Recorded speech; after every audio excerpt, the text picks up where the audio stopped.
How to Eat, The Pleasures and Principles of Good Food by Nigella Lawson. Read by Nigella Lawson. Introduction, written and read by Jeanette Winterson. What makes a cookbook a classic? Immediately we think of the recipes, all that delicious food, easy to cook, impressive to serve. A recipe, though, is only a list of ingredients and the method of combining them. Recipes are like plot summaries of Shakespeare's plays. We know what's supposed to happen, but the real pleasure is in the writing. And it's the same with a classic cookbook. What makes our mouths water when we read a cookbook isn't the food on the table, it's the story about the food on the table. Pleasure always starts in the mind, and it makes no difference whether the pleasure is a day out, a wonderful meal, a visit from a friend, or sex. In fact, food and sex go together so well because both are anticipatory. In the imagination, nothing goes wrong. Open Nigella, and even if you have never cooked more than cheese on toast, already you're listening to her voice. Nigella cookbooks are intimate, something like a diary. Confessionals of failures, flaws, greed, indulgence, accidents good and bad, the joy of doing it right, of showing off for friends, of sitting alone with a plate piled with lemon linguine. And the cookbooks are voyages of discovery, of raw materials that become philosopher's stones, of fire, ancient and suggestive, of breaking bread and gathering together, and of the pleasure of shopping for food like an explorer, fresh, loose, earthy, sensuous, not shrink-wrapped and pre-packed. Food, like language, is a basic, everyday necessity. We need to communicate. We need to eat. Writing about food uses one simple basic, language, to talk about another simple basic, food. And that's where the magic starts. Just like in the fairy tales with their self-sweeping brooms and geese that lay golden eggs, the ordinary, everyday stuff of life turns out to be the treasure under our noses. Many perfectly good cookbooks offer up their recipes simple, brisk and clear, no commentary and nothing personal. And that's fine. We've all dashed to Google to check a method we half remember or to compare bolognese. The classic cookbook is different. The classic cookbook is practical, for sure, but it's more than a how-to. Nigella calls her recipes a reminder of possibilities. And that's what a classic does. It doesn't matter when it was written. It doesn't matter how styles have changed. It doesn't matter if the writer is dead or alive. Why not? Because the language is alive. It doesn't even matter whether or not you actually cook any of the food. If I cooked anything from the Alice B. Toklas cookbook, I would soon be dead of sclerosis, every artery in my body crammed with cream. But I love to read her. When I read Nigella, I'm there for the story. What does she have to tell me about this dish? She writes, I first had salsa verde when I was a chambermaid in Florence. Then I go on to discover that she ate it in a trattoria where most of the diners were transvestites. And I'm at the long table with her, and the burnished blonde bombshell she describes, the fanciest going by the name of La Principessa.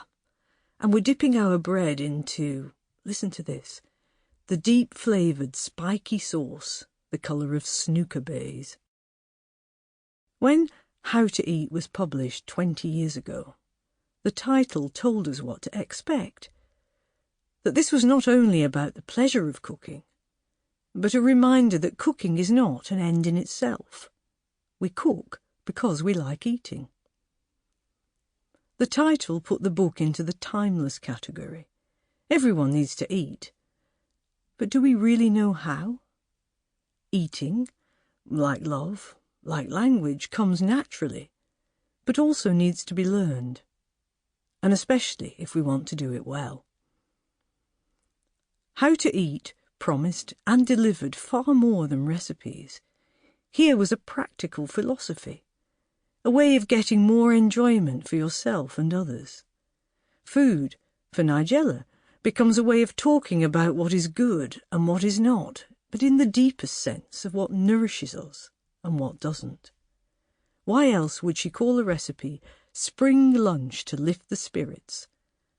That simple lemon linguine, by the way, is just gorgeous. Nigella is funny. The writing rolls along, and there are the one-liners, a store cupboard of them, flavoured out of Woody Allen. Christmas is like the country, not much to do apart from eat and drink. A dash of Oscar Wilde. Being right isn't everything. A drop of Joyce Grenfell, looking straight to camera and saying, "Remember that defrosted strawberries take on the texture of soft, cold slugs." When she's writing about feeding children, and 20 years ago she had 2 small ones of her own, I can't decide whether she's Mary Poppins, kind but firm, it's never too soon to get a child used to pink lamb and blue beef, or whether she's channeling someone out of Roald Dahl, a pan so big that both the children could fit in it together, and have the lid put on too. Nigella, whether on telly or in her books, has always said that she wants us to feel like she's in the kitchen with us. The jokes, the shared moments, the admissions of failure, the tips learned the hard way, just the right amount of bossiness.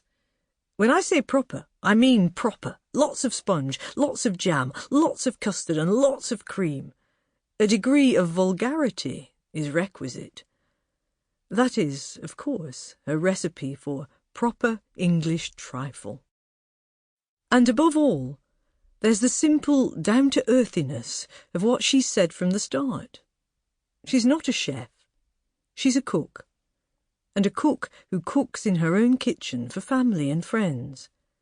And importantly, for herself. Cooking for yourself is a way of valuing yourself. And this should be in capital letters, Nigella has never been fat-free.